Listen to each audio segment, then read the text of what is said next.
halfway through this trim and Graham said we need to film it. Looks like it's interesting. I'm always in a little bit of a tug of war between being a hoof trimmer and videoing what I do. You see, in my head, I'm not a YouTuber or anything like that. I'm a hoof trimmer and I just want to get the cows done, but obviously I'm kind of tied to YouTube a little bit now too. So here goes. And I won't let it rush when I see you dance, and the moment comes when I fall and time goes slow. I fall into you.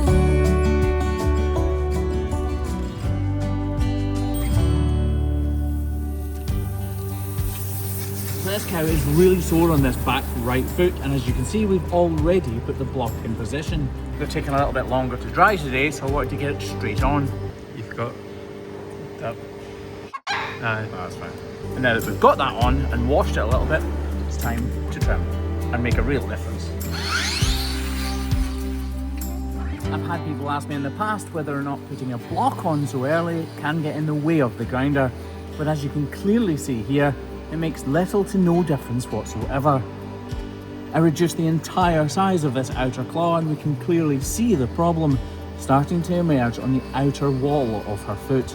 That little black dot is going to be the source of the problem and the route to fixing it. Might as well wash my boots while we're at it. Right, so we are going to trim away at this, and actually we're going to talk about some videos that you guys have been watching. Right. So this is definitely a white line problem, and I know for a fact it goes all the way up to the top of her foot.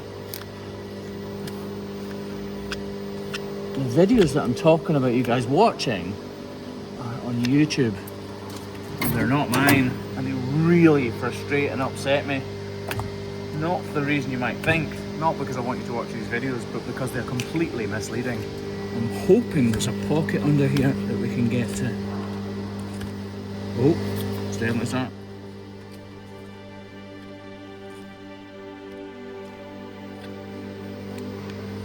When I go quiet, that's me back in hoof trimmer mode, by the way. Forgetting about you guys, I'm sorry.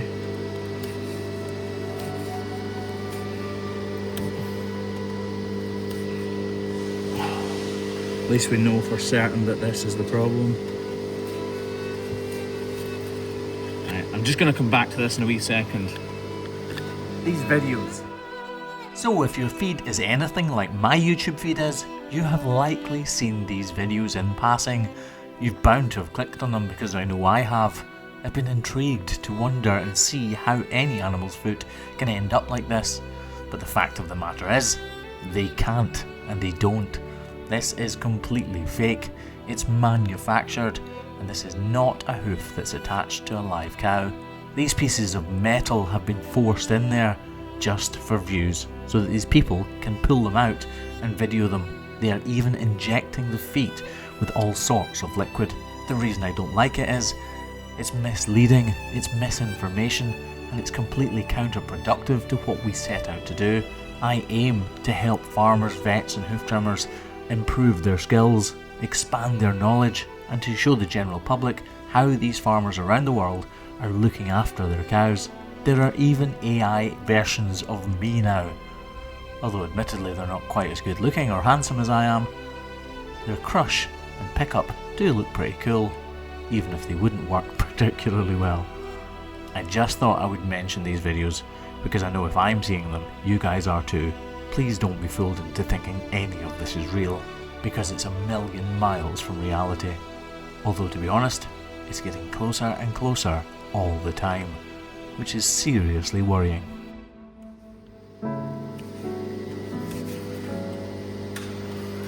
You can see it weeping up there, but a lot of that is still attached and it's going to be really dubious trimming up there. What I'll do is I'll thin out this wall a little bit and then just keep reanalyzing what we can do and stop if we need to.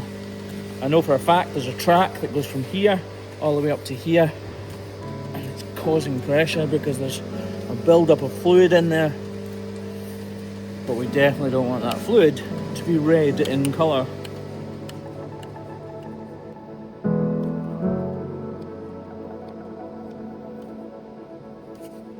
Just thinning it out and constantly checking the changes in colour as we thin it, trying to understand what's behind this hoof horn.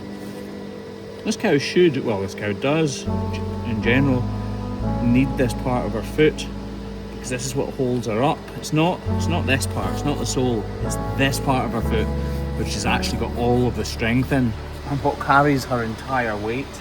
So stripping it away like this is not ideal, but that block is going to take all of the pressure from this foot, so she should be okay without it. And clearly there's an issue in behind it. Like, I'm going really slow because I'm not totally certain what is under here. I know it looks black right now, but that blackness can change to pink and then vibrant red all of a sudden.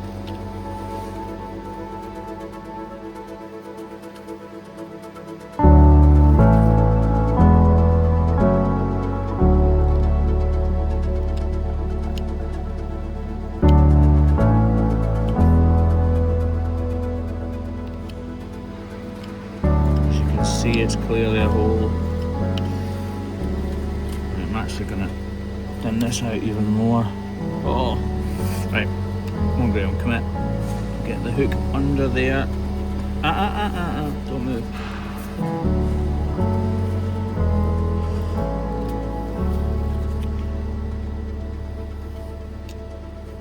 Right, let's see what's underneath here.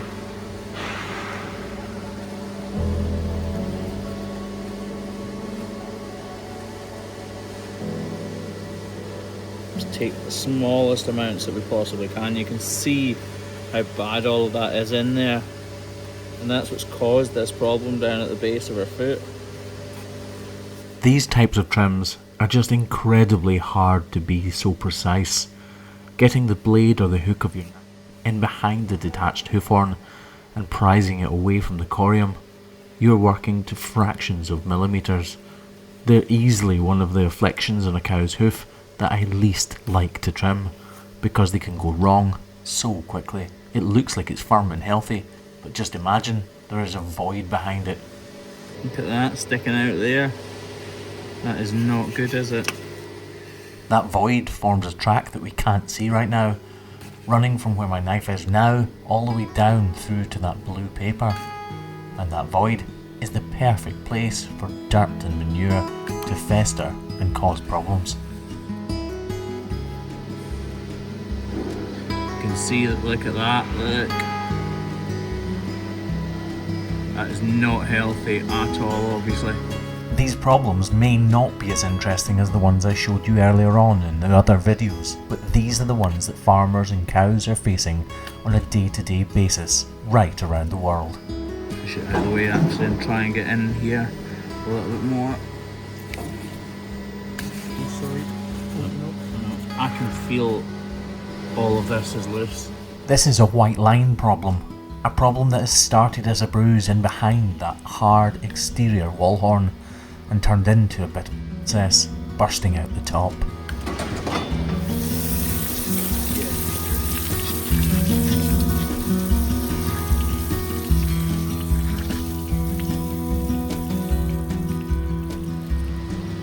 Okay, this is messy, clearly, folks.